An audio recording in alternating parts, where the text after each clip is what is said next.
Hello student. तो चलो फिर से हम एक बार फिर से दोबारा PYQ previous year question solving की सीरीज में आ चुके हैं, राइट। सो अगर आप हमारे साथ डेली इस चैनल पे आप कंटिन्यू बने रहोगे तो आपको डेली हर दिन एक एक नया नया पीवाईक्यू देखने को मिलेगा, राइट। प्रीवियस ईयर क्वेश्चन देखने को मिलेगा। तो आज हम करने वाले हैं आपका एक 25 जुलाई इवनिंग शिफ्ट 2021 को पूछा गया एक क्वेश्चन, राइट। सो फिजिक्स का बहुत ही बढ़िया बेहतरीन और धांसू क्वेश्चन है। तो आप हमारे साथ बने रहिए, आपको हर दिन एक एक नया पीआई को देखने को मिलेगा, ठीक है। तो चलो हम देखते हैं आपका क्या क्वेश्चन है, ठीक है। और जिसने इस चैनल को सब्सक्राइब नहीं किया तो प्लीज इस चैनल को सब्सक्राइब कीजिए, शेयर कीजिए, लाइक कीजिए और हमेशा खुश रहो। ओके चलो ठीक है, तो हम क्वेश्चन पढ़ते हैं। या देखो क्वेश्चन क्या बोल रहा है। क्वेश्चन बोल रहा है आपका two ideal electric dipole A and B having their dipole moment p1 and p2 respectively are placed on a plane with their center at O as shown in the figure. At point C, okay, on the axis of the dipole A, the resultant electric field is making angle 37 with the axis.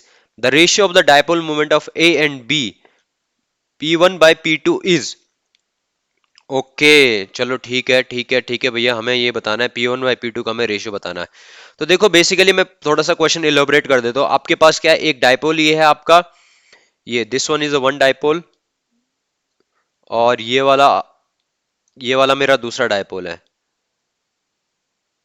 ठीक है। ये मेरे दो dipole हैं। यहां पे net C पे कितना इलेक्ट्रिक फील्ड लग रहा है हमारा, वो हमें बताना है आपका। वो बता रहा है at point C dipole the electric make an angle 37 with the axis. Okay let's suppose, चलो ठीक है, ये आपका 37 विद द एक्सिस ये बना रहा है, ये ई है, right. So it is making 37 degree, 37 degree with axis. Okay okay चलो ठीक है। अब हम बात करेंगे the ratio of the dipole moment of A and B. हमें बताना है कि इसका डायपोल मोमेंट अपॉन इसका डायपोल मोमेंट, राइट। एक का रेशियो अपॉन बी का ratio, P1 upon P2। Done, ये हमें बताना है। तो चलो भैया पहले समझते हैं कि एक्चुअली हो क्या रहा है यहाँ पे, ठीक है। तो देखो कोई भी अगर डायपोल हो, राइट, लेट्स सपोज दिस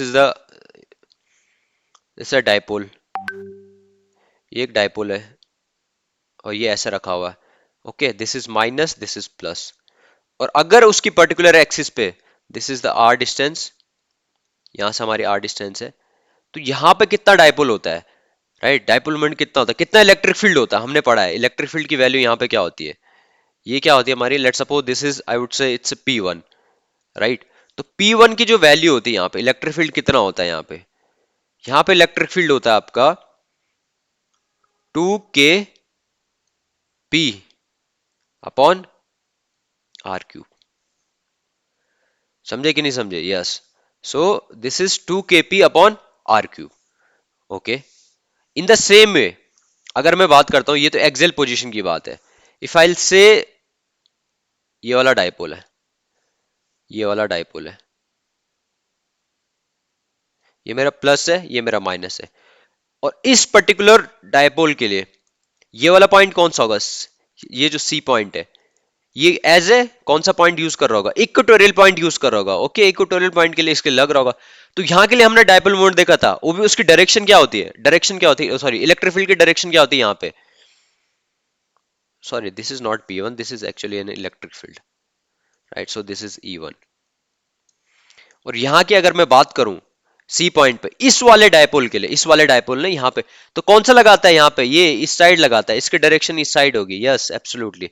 और क्या होगी इसकी direction, this is E2 and this is equals to K, ये P1 हो गया, K P2 upon R cube. R cube is the distance between that particular center of that dipole to where we are finding the net electric field। Okay जहां पर हमने test charge रखा हुआ। समझे बात को, नहीं समझे, चलो अगेन एक बार दोबारा बताता हूँ। ये आपका क्या है, एक डायपोल रखा हो, उसकी एक्सिस पे यहाँ पे कितना इलेक्ट्रिक फील्ड लगने वाला है एक्सेल पोजीशन पे, तो उसका फॉर्मूला होता है 2kp1 upon R cube. Okay और अगर कोई डायपोल का इक्वेटोरियल पॉइंट में कोई टेस्ट चार्ज रखा हो तो उसपे कितना इलेक्ट्रिक फील्ड लग रहा है, राइट। सो उसके लिए फॉर्मूला होता है आपका kp2 upon R cube, yes. तो ये हमें समझ में आ गया, डन। तो अब हम देखते हैं कि यहाँ पे हो क्या रहा है, एक्चुअल में हो क्या रहा है। देखो ये हमारे पास एक डायपोल है ऐसा, और एक डायपोल हमारे पास ऐसा है, ठीक है। और इसको मैं ना बाहर खींच देता हूं, यस। और यहां पे मेरा कोई पॉइंट है, ये कोई पॉइंट है आपका सी। तो यहाँ पे कितना आपका जितना इलेक्ट्रिक फील्ड लग रहा होगा किन किन डायपोल के कारण लग रहा होगा, so this is -1, this is plus, ये माइनस और ये प्लस। तो जो डायपोल मेरा लग रहा होगा, ओके, वो किसके कारण लग रहा होगा, एक तो ये यहाँ पे जो इलेक्ट्रिक फील्ड लग रहा होगा एक तो इस वाले डायपोल के कारण, एक इस वाले डायपोल के कारण।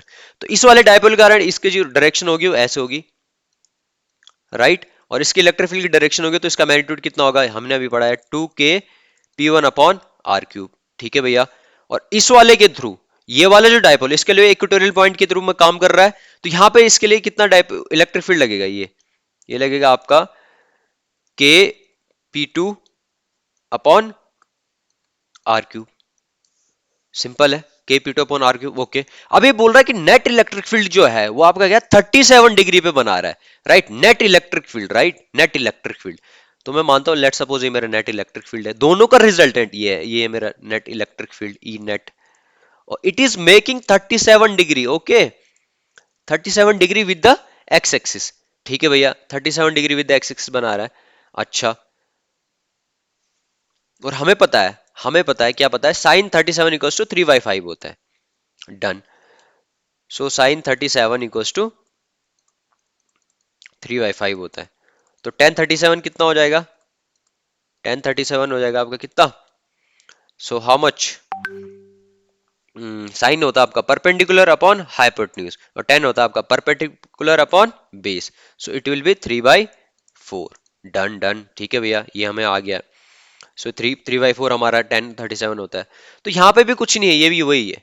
तो भैया देखो tan 37 इक्वल टू ये आ जाएगा आपका पहले वाला इलेक्ट्रिक फील्ड, राइट, और मैं अगर इसको E1 बोल दूं और इस वाले को E2 बोल दूं तो ये हो जाएगा आपका परपेंडिकुलर, परपेंडिकुलर क्या आ जाएगा E2 अपॉन E1।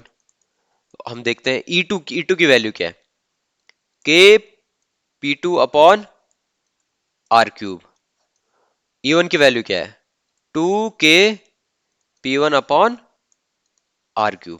ओके भैया, ठीक है, तो देखते हैं इसका रेशियो करके देखते हैं। tan 37 हमने निकाला, tan 37 क्या होता है आपका 3/4 होता है, so it will be 3/4 equal to ये इस, अगर हम काटेंगे इसको K P2/r³ into r³ upon 2k P1। ठीक है, डन।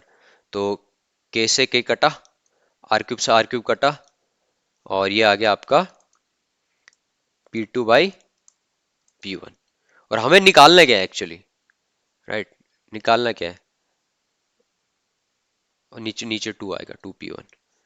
ठीक है, तो हमें हमें आंसर में निकालना है क्या है आपका P1/P2 निकालना है। ठीक है भैया, P1/P2 निकाल, तो P1/P2 कैसे निकालेंगे, ये आ गया आपका 3/4 इक्वल टू P2/2P1।